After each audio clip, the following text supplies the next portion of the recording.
एक बार एक लड़का एक महात्मा के पास जाता है और कहता है, महात्मा मेरा नाम मोहन है। मैं आज आपके पास अपने सवाल का जवाब लेने आया हूँ। महात्मा, मेरे मन में इतने अश्लील विचार क्यों आते हैं? मेरे मन में अक्सर कामवासना के विचार चलते रहते हैं, जिसके बारे में सोच सोच कर मैं अपना बहुत सा समय और ऊर्जा बर्बाद कर देता हूँ। उसके बाद महात्मा ने कहा, क्या तुम्हें पता है कामवासना होती क्या है? मोहन ने कहा, महात्मा मुझे यह तो नहीं पता कि कामवासना क्या होती है, लेकिन यह जो कुछ भी है बहुत बुरी है। महात्मा ने कहा कि प्राकृतिक रूप से जो भी हमारे अंदर है उसकी कुछ न कुछ जरूरतें हैं। वासना एक प्रकार की भावना है जो हमें किसी न किसी चीज की कमी का एहसास करवाती है, फिर हम उस कमी की पूर्ति के लिए उस चीज की तरफ आकर्षित होना शुरू कर देते हैं। जैसे अगर किसी के पास धन की कमी है तो उसके अंदर धन के प्रति आकर्षण अर्थात धन की वासना उत्पन्न हो जाएगी। तो वासना कुछ और नहीं बल्कि एक प्रकार की कमी, एक प्रकार की जरूरत का एहसास है, और जब यह जरूरत शारीरिक हो तो हम इसे कामवासना कह देते हैं। मोहन ने कहा कि महात्मा जी, यह तो समझ में आ गया कि कामवासना का मतलब क्या है, लेकिन यह हमारे अंदर आती कहाँ से है, यह उत्पन्न कैसे होती है? महात्मा ने कहा, कामवासना कहीं से आती नहीं है, बल्कि यह प्राकृतिक रूप से हमारे अंदर ही होती है, और इसका होना जरूरी भी है क्योंकि यही मानव जाति के विस्तार का आधार है।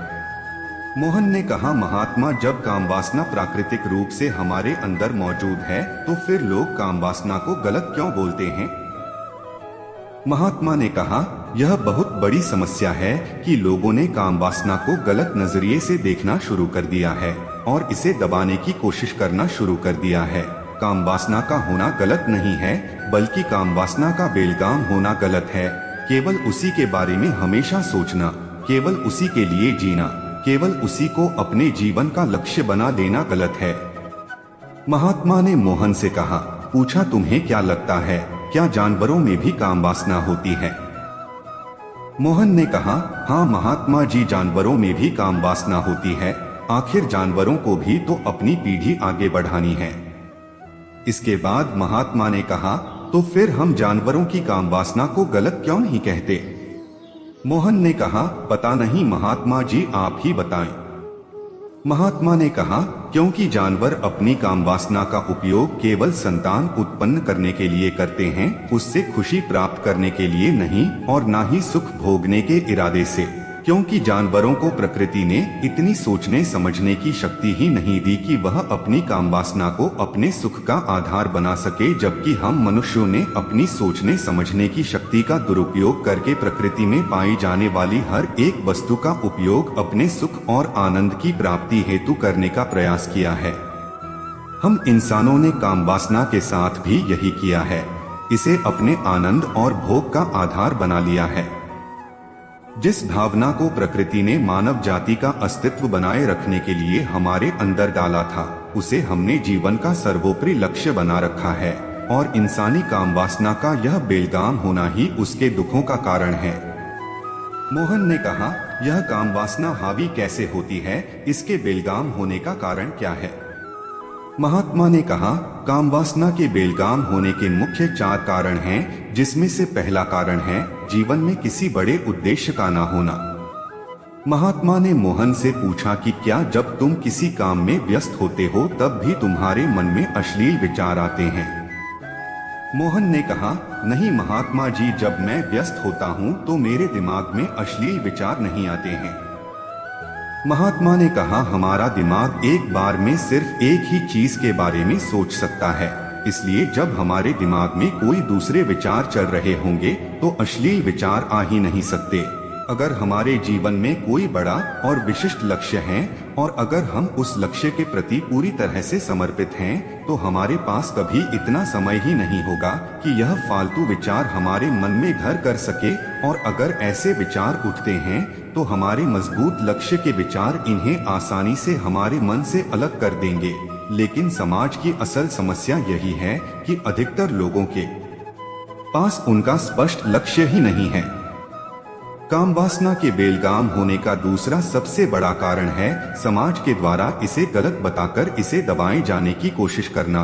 लोगों के एक बड़े तबके ने कामुकता को हमेशा ही एक शक की नजर से देखा है, और इसका सबसे बड़ा कारण है कि हमने अपने प्रजनन अंगों को शरीर के बाकी अंगों की तरह से स्वीकार ही नहीं किया है, जबकि हमारे प्रजनन अंग भी हमारे शरीर का हिस्सा मात्र है, इससे अधिक कुछ भी नहीं।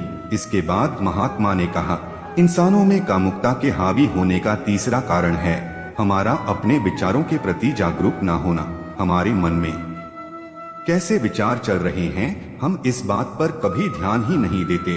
हमारे मन में आने वाले विचारों के बारे में एक अनोखी बात यह है कि जब हम किसी एक चीज के बारे में विचार करते हैं तो हमारा मन उससे संबंधित और भी विचार हमारे सामने रखना शुरू कर देता है, और फिर ऐसे ही हमारे मन में विचारों की एक श्रृंखला बन जाती है जिसमें हम उलझ कर रह जाते हैं।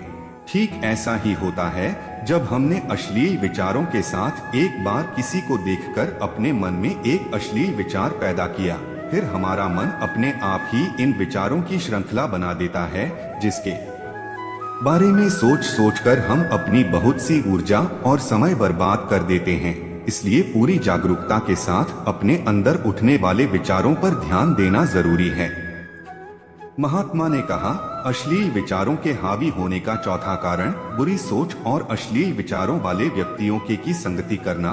कई बार ऐसा होता है कि कामुकता हमारे अंदर नहीं होती, लेकिन कुछ गंदे विचारों वाले लोगों के साथ रहने की वजह से यह हमारे अंदर हावी हो जाती हैं। इसलिए बुरे विचार वाले लोगों से दूरी बनाकर रखनी चाहिए। मोहन ने कहा, महात्मा जी, यह तो समझ में आ गया कि कामुकता हावी कैसे होती है, लेकिन इसे हावी होने से रोका कैसे जा सकता है। महात्मा ने कहा, सबसे पहले तो तुम यह समझो कि कामवासना की ऊर्जा को रोका नहीं जा सकता, इसे सिर्फ रूपांतरित किया जा सकता है, और इस ऊर्जा को रूपांतरित करने के दो तरीके हैं। पहला है प्रेम और दूसरा है ध्यान। जब हम सच्चे प्रेम में होते हैं तो हमारे अंदर कामुक ऊर्जा हमारी खुशी और हमारे आनंद में परिवर्तित हो जाती है, लेकिन ज्यादातर लोग शारीरिक आकर्षण को ही प्रेम मानते हैं, जो कि ऊर्जा का व्यय करता है, रूपांतरण नहीं। काम वासना की ऊर्जा को शरीर के अंदर रूपांतरित करने का सबसे सफल तरीका है ध्यान। ध्यान के माध्यम से आप अपने अंदर स्थित आनंद के उस केंद्र में स्थापित हो जाते हैं जिसके सामने दुनिया का हर भोग विलास फीका लगने लगता है। ऐसा नहीं है कि आप ध्यान में उतरने के बाद वह सब सोचने और करने में सक्षम नहीं रहते, बल्कि आप उससे ऊपर उठ चुके होते हैं और फिर यह सब हरकतें आपको छोटी और बचकाने लगने लगती है। मोहन ने कहा, लेकिन महात्मा जी, ध्यान की शुरुआत कहाँ से करें? महात्मा ने कहा, सबसे पहले तुम खुद के साथ अकेले में समय बिताना शुरू कर दो, क्योंकि जो इंसान जिसके साथ सबसे ज्यादा समय बिताता है वह उसको सबसे ज्यादा जाने लगता है, और जब तुम खुद को जानना शुरू कर दोगे तो यह सारे भौतिक सुख तुम्हें छोटे लगने लगेंगे, और फिर एक दिन ऐसा भी आएगा जो तुम्हारे चाहे बिना तुम्हारे दिमाग में किसी भी तरह के विचार उठना बंद हो जाएंगे। मित्रों, कैसी लगी यह जानकारी आपको? अगर जानकारी अच्छी लगी हो और आपको पसंद आई हो तो कमेंट बॉक्स में जरूर बताना, और ऐसी ही और जानकारियों के लिए हमारे चैनल को लाइक, शेयर और सब्सक्राइब करें।